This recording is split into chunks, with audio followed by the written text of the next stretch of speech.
Morning students. आज हमारा ये डिटर्मिनेंट्स में लेक्चर नंबर 2 है और हमने लास्ट लेक्चर में आपको डिटर्मिनेंट्स के एक्सपेंडिंग मेथड को सिखाया था, ठीक है। और आज जो टॉपिक है वो है प्रॉपर्टीज ऑफ द डिटर्मिनेंट्स। हमने 4 प्रॉपर्टी यहाँ पे लिखी हुई है। तो प्रॉपर्टीज ऑफ द डिटर्मिनेंट के लिए हम लोग जब डिस्कस करेंगे तो शुरुआत में हम कुछ बातों का ध्यान रखेंगे, क्योंकि हमने आपको ये बात बताई थी कि जो डिटर्मिनेंट्स हैं उसके कैलकुलेशन 2 टाइप के होते हैं। एक कैलकुलेशन होता है एक्सपेंडिंग मेथड, आप उसको चाहे रो के अलॉन्ग एक्सपेंड करें, चाहे आप उसको कॉलम के अलॉन्ग एक्सपेंड करें। दूसरा जो कैलकुलेशन है वो है प्रॉपर्टीज यूज करके। तो पहले हमको प्रॉपर्टीज आनी चाहिए। तो प्रॉपर्टीज के लिए सबसे पहली जो प्रॉपर्टी है मैंने लिखा है यहाँ पे, इसको मैं पढ़ रहा हूं। If each element in a row of a determinant is 0 then the value of the determinant is 0। यानी किसी भी डिटर्मिनेंट के अंदर अगर किसी भी रो या किसी भी कॉलम के सारे एलिमेंट्स अगर 0 हैं तो उस डिटर्मिनेंट की वैल्यू 0 हो जाएगी। एग्जाम्पल के तौर पे अगर हम लोग बात करें, जैसे मान लीजिए मैंने डिटर्मिनेंट लिखा 0 0 0 1 2 3 4 5 6। ये देखिए, ये एक ऐसी डिटर्मिनेंट है जिसका कॉलम 1 मैंने यहाँ पे देखिए, यहाँ पे लिखा हुआ है इन अ रो और अ कॉलम। किसी भी रो या किसी भी कॉलम के अगर सारे एलिमेंट, ठीक है ना, इज 0, ठीक है। अगर सारे के सारे एलिमेंट 0 हो जाएंगे then the value of the determinant is 0। क्या ये सही बात है? इसके लिए हम लोग इसको एक्सपेंड कर लें और चेक कर लें कि क्या ये बात जो स्टेटमेंट दिया गया है क्या ये स्टेटमेंट सही है। तो हम R1 के बाद एक्सपेंड करते हैं इसको। देखिए क्या होगा, ये हो जाएगा 0 इंटू ये और ये खत्म हो जाएगा तो ये जाएगा 12 माइनस 15, फिर -1 इंटू ये और ये खत्म हो जाएगा, ये हो जाएगा 0 माइनस 0, और उसके बाद आइए +4 के साथ अगर हम लोग जाएंगे तो ये और ये खत्म हो जाएगा तो ये हो जाएगा आपके पास 0 माइनस 0। तो और थोड़ा सा अगर आप कैलकुलेट करें 0 into -3 and -1 into 0 and +4 into 0, तो ये सारे के सारे रिजल्ट जो है वो क्या हो गए, 0 हो गए हैं। तो आप देखिए बगैर आपको एक्सपेंड किए हुए अगर ये कहीं प्रॉपर्टी नजर आए तो इस डिटर्मिनेंट की वैल्यू आप 0 लिख देंगे, क्योंकि यहाँ पे कहा जा रहा है, फिर से एक बार सुन लीजिए, यहाँ पे कहा जा रहा है if each element of a row in a determinant is 0 then the value of determinant is 0। तो प्रॉपर्टी नंबर 1 इज क्लियर। अगर किसी भी डिटर्मिनेंट के अंदर किसी रो या किसी कॉलम के सारे एलिमेंट अगर 0 होंगे तो उस डिटर्मिनेंट को एक्सपेंड करने की जरूरत नहीं है, आप सीधे वहां पे लिख देंगे the value of the determinant will be 0 by the property. Second property, the value of determinant remain unchanged if its rows and columns are interchanged. यानी अगर हम इसको मैट्रिक्स में लेके जाएं तो ये जो प्रॉपर्टी में यहां पे लिखी गई वो एक ट्रांसपोज की बात होती है।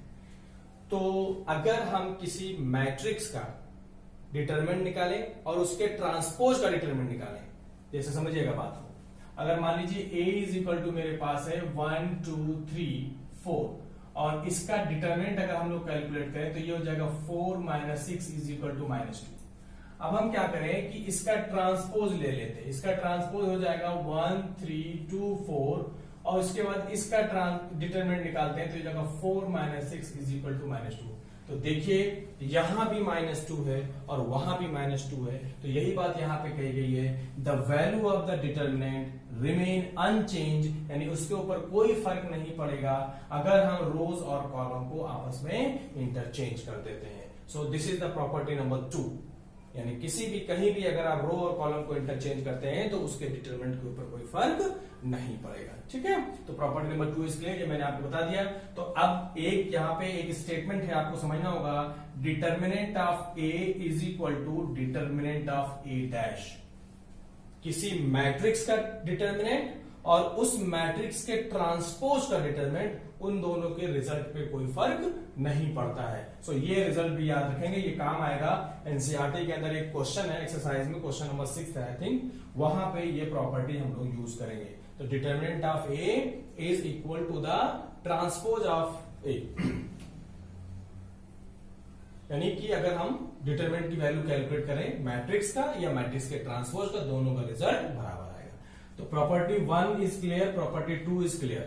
Now property 3, property number 3 is if any 2 rose of a determinant और 2 कॉलम्स आर इंटरचेंज, यानी किसी भी डिटरमिनेंट के अंदर 2 रो और 2 कॉलम को इंटरचेंज कर दें, then the value of determinant changes by minus sign. ध्यान रखिएगा माइनस साइन, यानी अगर पहले 4 आ रहा है तो दोबारा जब हम इसको 2 रो और 2 कॉलम को इंटरचेंज कर देते हैं तो -4 आएगा, या अगर -4 आया हुआ है तो +4 आएगा, यानी एक माइनस साइन का फर्क आएगा। देखिए मैं क्या कर रहा हूं, एग्जाम्पल समझिएगा तो ज्यादा क्लियर हो जाएगा।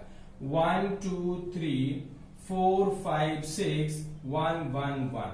Now the value of this determinant is 1 into 5 minus 6 minus 4 into 2 minus 3 and plus 1 into ये हो जाएगा 12 minus 15. So the answer is 1 into -1 minus 4 into -1 plus 1 into -3. So -1 plus 4 minus 3. Value of this is equal to 0। चलिए अब मैंने ऐसे ले लिया था तो इसकी वैल्यू जो है वो 0 हो गई है। हम यहाँ पे थोड़ा सा कुछ चेंज कर देते हैं, मान लेते हैं यहाँ पे अगर हम कुछ ले लेते हैं, यहाँ पे 2 ले लेते हैं, ये इसको 1 रहने देते हैं। इसका जब हम लोग कैलकुलेशन कर रहे हैं तो ये हो जाएगा अब आपका 2 इंटू 12, बाकी सब जैसा है वैसे ही रहेगा, इससे कोई फर्क नहीं पड़ने वाला है। तो 2 इंटू -3 हो जाएगा, तो ये 2 - 3 ये हो जाएगा आपके पास 6 हो जाएगा। तो अगर आप देखें तो -1 -6 हो जाएगा -7 प्लस 4, ये वैल्यू हो जाएगी -3। ये वैल्यू क्या हो गई -3। Now we are going to interchange 2 rows और 2 कॉलम्स। 2 रो या 2 कॉलम को इंटरचेंज कर दिए तो R1 को R2 बना दीजिए और R2 को R1 बना दीजिए। तो ये जगह 2 5 1 1 4 2 R3 जैसा है वैसे रहेगा। मैंने क्या किया है, R1 को इंटरचेंज कर दिया है R2 से, ठीक है। इसका एक्सपेंशन अगर हम लोग करें तो 2 इंटू 4 -12 -5 इंटू ये हो जाएगा 1 -6 प्लस 1 इंटू ये हो जाएगा 6 -12। और अगर और सॉल्व कर लें तो ये हो जाएगा 2 into -8 -5 into -5 plus 1 into -6। Now -10 और प्लस 25 और -6, ठीक है। तो ये हो जाएगा आपके पास -16 प्लस 25 एंड देन सॉल्व करें इसको हम लोग।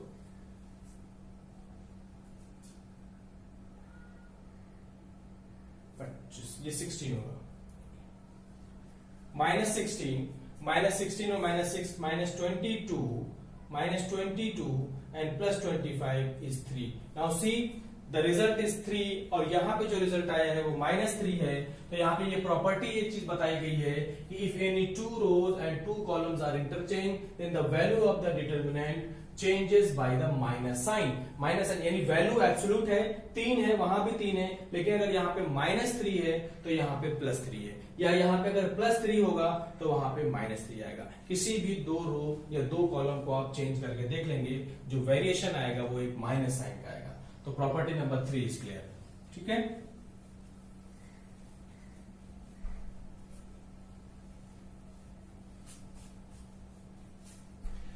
Now the property number 4, if 2 rows are identical then the value of the determinant is 0। किसी भी डिटर्मिनेंट के अंदर 2 रोज या 2 कॉलम्स अगर आइडेंटिकल हो गए तो यहां पे इसका रिजल्ट 0 होगा। देखिए मैंने क्या किया, R1 और R2 को आइडेंटिकल ले लिया है तो इसका आंसर हो जाएगा 1 इंटू, अगर हम लोग देखें तो 6 - 5 -1 इंटू ये हो जाएगा 6 - 4 और प्लस 1 इंटू ये हो जाएगा 5 - 4। देन ये हो जाएगा आपका 1 इंटू 1 -1 इंटू 2 और plus 1 into 1। So it will be 2 - 2 is equal to 0. Now this is the property number 4. If 2 rows and 2 columns are identical, then the value of the determinant is 0. यानी अगर कभी ऐसा question आपको दिख जाए A B C E F G A B C अगर ऐसा दिख जाए आपको तो आप फौरन यहाँ पे 0 लिख देंगे, because of column 1 and column 3 is identical. तो चाहे कॉलम या रो दोनों अगर आइडेंटिकल है, कोई भी दो रो या दो कॉलम आइडेंटिकल है, तो उस डिटरमिनेंट की वैल्यू 0 हो जाएगी। तो this is the property number 4। Property number 4 अब आप देख लीजिए। प्रॉपर्टी नंबर 4 क्लियर हो गया? ओके। प्रॉपर्टी नंबर 5 के लिए हम लोग आगे बढ़ेंगे। तो प्रॉपर्टी नंबर 5 पे हम लोग जा रहे हैं।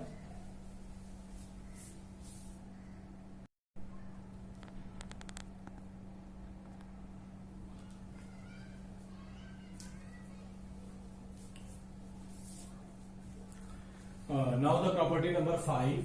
प्रॉपर्टी नंबर 5 की अगर हम लोग बात करें, 4 अभी हमने पढ़ लिए हैं। 5वीं प्रॉपर्टी है कि if each element of a row of a determinant consist of sum of 2 और मोर टर्म्स, किसी भी डिटर्मिनेंट के अंदर किसी भी रो या कॉलम में अगर उसके एलिमेंट 2 या 2 से ज्यादा सम रखते हैं, then the determinant can be expressed as the sum of 2 or more determinant। तो हम उस डिटर्मिनेंट को 2 या 2 से ज्यादा डिटर्मिनेंट के सम के बराबर रख सकते हैं। एग्जाम्पल के तौर पे यहां पे देखिए, इस कॉलम में पहली कॉलम के अंदर दो एलिमेंट का एडिशन है, a plus x, p plus y, m plus z, बाकी है b q n एंड c r o। अब इस यहाँ पे इस कॉलम में 2 एलिमेंट का एडिशन है, तो हम इसको 2 डिटरमिनेंट के सम के बराबर लिख सकते हैं। वही स्टेटमेंट यहाँ पे दिया गया है। वो क्या है कि एक बार हम इस कॉलम के साथ में लिखेंगे ए बी सी, इस तरीके से लिख दिया, B Q R M N O, और फिर इसके बाद एक्स वाई जेड को हम लेके चलेंगे एक्स वाई जेड। अगर मान लो यहाँ पे कोई एक और एडिशन होता तो हम यहाँ पे तीसरा डिटरमिनेंट का एडिशन कर लेते। तो इस तरीके से जितने सम है, 2 या 2 से ज्यादा सम है, तो उससे उतने ही डिटर्मिनेंट्स में हम उसको ब्रेक कर सकते हैं। 2 या 2 से ज्यादा डिटरमिनेंट में हम लोग ब्रेक कर सकते हैं। And the property number 6 is very important. ये भी इंपॉर्टेंट है, ये भी इंपॉर्टेंट। शुरुआत में क्वेश्चन इसी पे है एनसीईआरटी में। If each element of a row of a determinant is multiplied by the same number k, then the value of the new determinant is k times the value of the original determinant. यानी question ये आपको बताया गया इसको समझाने के लिए कि अगर किसी भी डिटरमिनेंट के अंदर, ध्यान सुनिएगा, किसी भी डिटरमिनेंट के अंदर किसी भी रो या कॉलम को किसी एक स्केलर से, किसी एक कांस्टेंट नंबर से, k से, अगर हम उसके सारे एलिमेंट्स को मल्टीप्लाई कर दें, तो जो ओरिजिनल का जो रिजल्ट आएगा वो रिजल्ट तो वही होगा लेकिन उतने ही टाइम्स होगा। जैसे मान लो अगर यहाँ पे इसका रिजल्ट 2 आ गया है, तो अगर हम इसके कॉलम को या इसके रो को 2 से मल्टीप्लाई करें तो 2 इंटू 2 यानी इसका रिजल्ट 4 आ जाएगा, k टाइम्स आ जाएगा। फिर से मैं बता रहा हूं, if each element of a row of a determinant is multiplied by the same number k, then the value of the new determinant is k times the original determinant. तो original determinant का मान लेते हैं lambda, ये delta answer आएगा। ठीक है, इस डिटरमिनेंट की वैल्यू मान लेते हैं डेल्टा। अब हमने क्या किया, इस डिटरमिनेंट में R2 को k से मल्टीप्लाई कर दिया, R2 को 2k से मल्टीप्लाई। तो अब जो इसका रिजल्ट आएगा, जो ओरिजिनल आया था डेल्टा तो रहेगा, साथ ही साथ ये k टाइम्स हो जाएगा, तो k से इसको हमने मल्टीप्लाई किया, तो इसका अगर रिजल्ट डेल्टा है तो इसका रिजल्ट k डेल्टा हो जाएगा 1। तो इस तरीके से अगर हम तीनों रो को मल्टीप्लाई तो यहाँ पे k क्यूब हो जाता है, अगर तीनों कॉलम को करेंगे तो k क्यूब हो जाएगा। तो 1 का अगर हम लोग करते हैं मल्टीप्लाई तो उतने ही टाइम्स बाहर आ जाता है। तो ये बहुत इंपॉर्टेंट इस पे क्वेश्चन है, इस पे आप लोग काम करेंगे। तो ये आपकी इस तरीके से जो मोटे तौर पे जो एनसीईआरटी में जो 6 प्रॉपर्टीज हैं, वो 6 प्रॉपर्टी का मैंने एक्सप्लेनेशन दे दिया है। इन प्रॉपर्टीज के अकॉर्डिंग हम लोग जाएंगे और उसके बाद नेक्स्ट एक्सरसाइज पे काम करेंगे। तो ये प्रॉपर्टी मैंने डिस्कस कर लिया है। अगला जो हमारा लेक्चर है वो सिर्फ और सिर्फ एनसीईआरटी के क्वेश्चंस पे है। एनसीईआरटी के क्वेश्चंस को हम सॉल्व करेंगे, इस हिसाब से फिर डिटरमिनेंट फिनिश हो जाएगा। ठीक है, थैंक यू। तो these are the properties. Property 1 से लेकर के 6 तक आप अच्छे से उस वीडियो को देखिए, समझिए कि प्रॉपर्टीज क्या हैं, और उसके बाद जब हम लोग क्वेश्चंस की प्रैक्टिस करेंगे तो वहां पे और वो इजी हो जाएगा, तब ये प्रॉपर्टीज भी समझ में आएंगे। तो अभी थ्योरी पार्ट ये है, और जब हम लोग क्वेश्चंस करेंगे तो आपको और अच्छे से क्लियर हो जाएगा। ठीक है, थैंक यू।